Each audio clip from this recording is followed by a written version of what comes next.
So you want to get a 2-post lift, but you're kind of unsure of whether you can install it or if you can even safely operate it. Well, that makes perfect sense to me. These things can be kind of intimidating. Today we're going to cover everything in this list so you can understand if a 2-post lift is right for you and your site, and if it's a project that you can handle taking on yourself. Now real quick, I'm gonna get honest with you. Every time I watch a how-to video, I feel like it's done by some experts. They say something like this: don't worry, all you needed to do was rebuild the whole transmission. I am not that guy. Here's my resume. In high school shop class, I rebuilt a Briggs & Stratton lawnmower that I found in a dumpster. And then it started a field on fire when it blew up. See, what I'm trying to tell you is that if I'm telling you it's not that hard to put together, then there's a decent chance that it's not that hard to put together. Oh, look. Perfect. Nailed it. Okay, when you're picking out a lift, there's a couple things you gotta keep in mind. Some of this stuff is gonna seem really obvious, but there is maybe a couple catches. As far as ordering your lift, most people obviously know they're gonna order a lift based on the weight of the vehicles that they're gonna lift. I've got a Tacoma to the side of me. These things are weighing in around 5,000 pounds. My Tundra, with it being built, is weighing in at about 7,200. And then over here, we got a side-by-side that weighs about 2,000 pounds. So depending on what you're gonna be lifting on a regular basis, you need to figure out what size lift you need. I went ahead and got 10,000 pound lifts. And the reason that I did that is I wanted to be able to lift larger, like van builds and different things like that. I also don't wanna run a lift right at the edge of its lifting capacity. So for example, if you also are a Tundra owner, well, a stock Tundra only weighs about 5,500 pounds. So you could take a look at it and go, oh, a 7,000 pound lift will do great for me.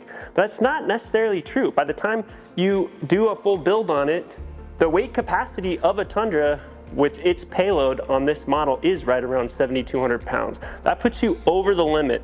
Me personally, I don't even want to be touching close to the limit on the max that my lift is made to handle. If you're gonna be working on full-size, huge like diesel trucks and things like that, then you gotta step up to probably like a 12, maybe even a 14,000 pound lift. Now, that's where most people tend to stop thinking about a lift, but there's a couple other key things you wanna think about. There is width, okay? So different lifts have different width. My Tundra is a long travel Tundra. It's almost 90 inches wide. Bendpak makes a wide format lift where it can have a thin setup or you can set it up with a wide format. And then finally, of course, the height. I have a shop. My ceilings are about 17 feet tall, I think. So these lifts are about 15 feet tall.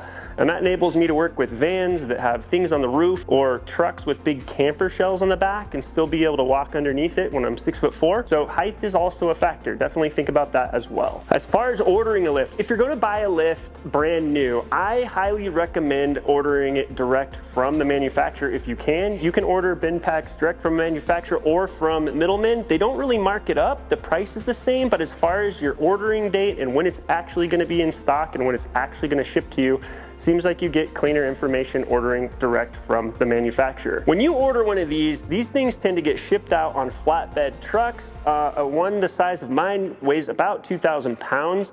They kind of use angle iron on the ends to stick the two beams together, bolt them together, and almost palletize them. So when they get shipped out, they're going to ship them to a freight center. They don't ship them to residential addresses. So you can pay extra to have it shipped to a residential address, and that what you're really paying extra there is for them to have one of those piggyback forklifts that's capable of unloading that thing and dropping it off at your house. Once it gets to your house, you can unbolt the thing, and with a couple of your friends, you are able to move these things around. That additional fee for that forklift truck and home delivery, it cost me around 400 bucks. Really quick interruption. My name's Nathan Mueller and this is Outdoor Auto. I want to thank you guys for watching this. If you haven't seen the channel before, we make lots of videos like this that are unsponsored videos that are made really at your request. If you want to support the channel and support these kind of videos so we can keep making them, just go ahead and subscribe. We're trying to get to 50,000 subs by the end of the year. I have no idea if we're going to make it, but can always help. Maybe we try. We'll see. Anyhow, back to the video. Okay, so finally let's talk cost. So these are brand new Bendpak lifts that are a newer style where it can do both asymmetric and symmetrical lifting. That just means it's easier to lift multiple types of cars and vehicles and configurations. So I sprung and paid the extra for a new lift so I could get the asymmetric and symmetric designed lift with the extra tall and the extra wide. Because those don't show up on the used market very often. These lifts cost about $5,700 a piece, and then you've got that $400 delivery fee. That was for both of them. The only other cost that I had to accrue was you need to go buy about 5 gallons of fluid to put in this thing to run it, and then you need to run your electrical wire. You can find two-post lifts on Facebook Marketplace pretty regularly. I see 1 or 2 pop up every week. You're gonna have to do your due diligence where you go check that thing out, go through the parts. You're gonna wanna go online first and download the user manual for that specific lift to make sure that you have everything you need to put it together. The trick there is gonna be trying to find one that is the right height, width, and lifts the right amount of weight for your application. Okay, so let's talk installation site. You're gonna have a couple factors that you need to make sure ahead of time before you buy a lift and then kind of end up in trouble with your installation site. So, couple things. Some people don't know this, but you can install these both indoor and outdoor. You're gonna have to do the necessary things. You're gonna have to make sure your wiring is good for getting rained on and stuff like that. You can install this on cement that has only up to a 3-degree lean. So like if, you know, a sloped driveway is not going to be able to have one of these installed on it. 3 degrees is not very much. For each lift, depending on how much weight you're lifting, they're going to have different requirements here. But I'm gonna give you guys an example for a 10,000 pound lift like this one, okay? The requirement on your cement is it needs to be 4.25, so 4¼ inches thick, which when I read that, I thought, wow, that's not that bad, considering how much weight is gonna be on those pillars. It actually doesn't even require rebar reinforcement inside of that cement. Now, a couple factors I will tell you.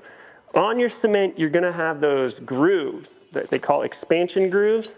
Your pillar needs to be at least, let me double check it. Yeah, it needs to be at least 6 inches away from expansion, and it needs to be 6 inches away from cracks. So that is where I thought, okay, I can't predict where my cement is gonna crack, and likely if it does crack, it might be the spot where, you know, there's 10,000 pounds of extra weight sitting on it. So what I went ahead and did is my cement, I poured a little bit deeper. I went about 6 inches underneath where we were gonna put the post, and then I went ahead and paid to put in the rebar reinforcement anyway, just in case I do end up with cracks close to the pillars. So that's what I kind of went ahead and did to play it safe.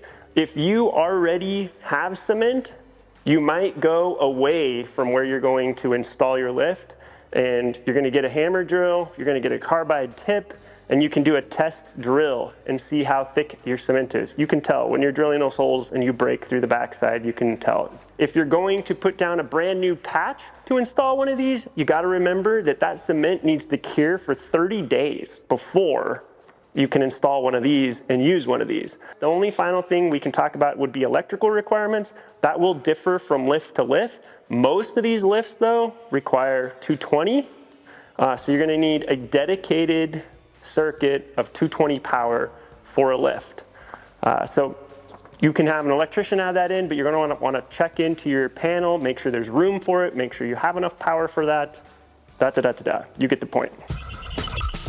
Run through the tools really quick that you're gonna need to be able to install one of these. The most important one that you're gonna need is you're going to need a rotary drill. If you don't own one of these already, you can rent one at Lowe's and Home Depot. So that's fairly easy. You are going to need a carbide drill bit that matches the lags that are gonna hold these footers in place. I actually went through 1.5 of one of these.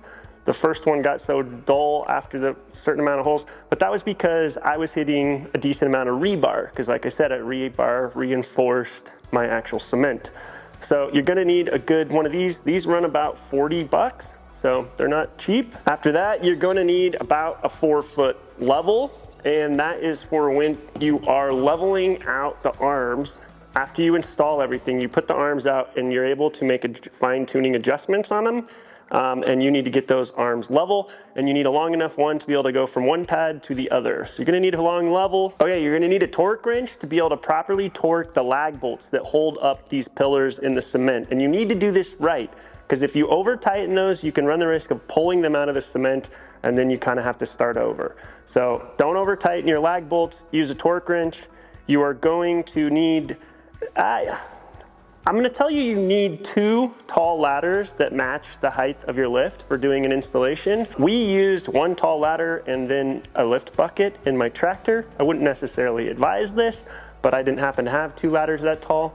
But having 2 ladders, 1 on each side, so you can work together with somebody is helpful. Okay, and then final thing, when you are working on securing all the hoses for the hydraulic fluid and cables and everything, you'll find that before you actually have it hooked up and it's operational, many times it's helpful to be able to lift and lower the arms on it to get them out of the way, to make adjustments or like tighten a piece where it's leaking a little bit. So when you're doing that, you actually need to have 2 jacks. It's best to have a jack on each arm and lift them at the same time and lower them at the same time. I'm using 1 high lift jack and a Pro Eagle. You could use 2 high lift jacks. You can jack up one side and put blocks of wood under it and then jack up the other side. There's balancing cables on it, so once you have those installed, you can lift one side and it will lift both. So it just depends on what step in the process that you're in, but it's very helpful to have a jack to be able to move those around as you work through the different installation steps. Okay, and then finally after that, all the other tools, I'm not really gonna call them out. It's gonna be screwdrivers and Allen wrenches, a socket set, you know, a dead blow hammer, basic things like that that you just need to kind of hit things around and get everything in place. Okay, so the question that I've been asked a million times, how hard is the installation? Or people have literally asked me to make an install video that goes step by step through everything. Here's what I'm gonna tell you. The installation on these is not hard, okay? The manual that comes with this to install these is about 80 pages long. I know it sounds long, but it is very, very detailed. And I was able to work through the whole thing. I didn't have to go watch a YouTube video at all. I was able to follow the directions. There was 1 or 2 areas where I got confused for a few minutes and just kind of played around with it and figured it out. Here's what I can tell you. To stand this thing up, you need 3 strong people, and that's it. You can have 2 people that walk up a beam and eventually flop it up. You need 1 other person that puts a safety rope on the top and holds a line, so when it does flop up, it doesn't just flop all the way over and fall down the other way. That was how we did it. We were able to do that, like I said, 2 to 3 strong people are able to walk up 1 pole at a time and set it up. There are 2 things I could tell you, variables on your installation where you can deviate from the directions.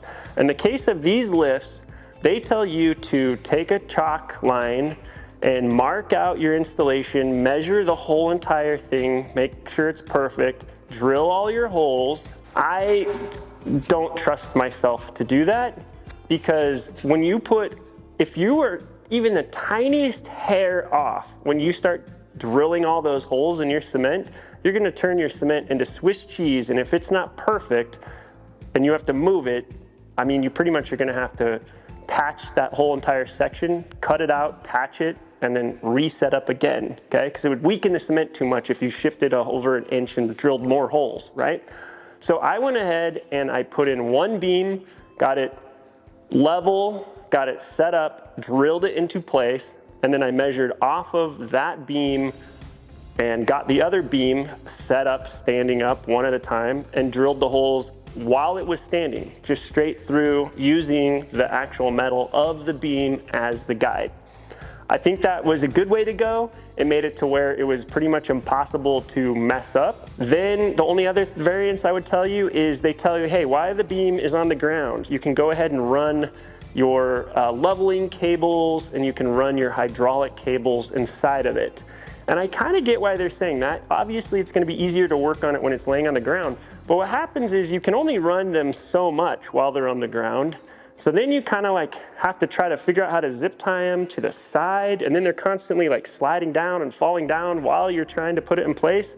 And what I discovered was just getting the beams up in place first was the easiest starting point. And then after doing that, I went ahead and I ran the balancing cables, then I run the hydraulic lines, and I just use a ladder.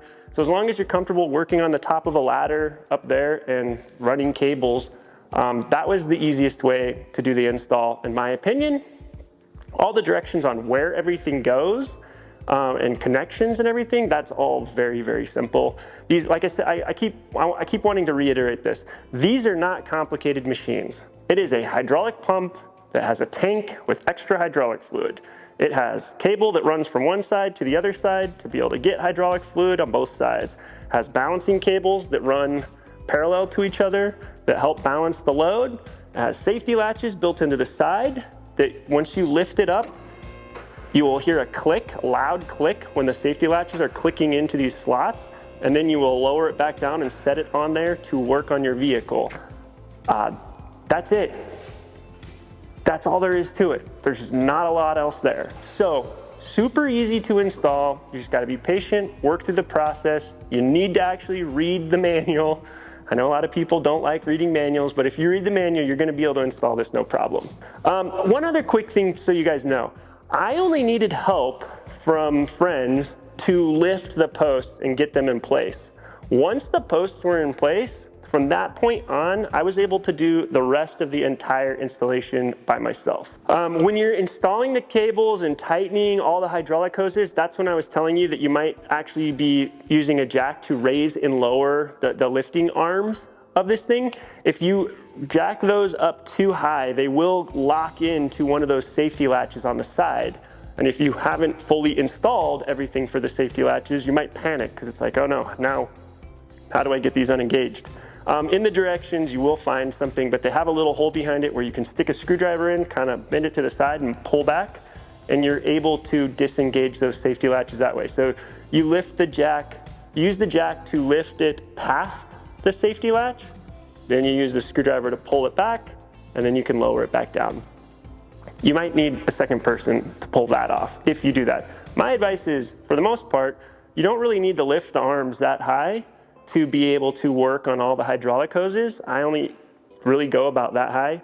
So if you're doing that, you're not even engaging one of the safety latches in the first place. Okay, so a couple other tips that will help you out a lot. So first of all, these things come from the factory where they test them before they ship them out. So it will have leftover hydraulic fluid in the lines. They're all capped to make sure that no contamination gets inside of there.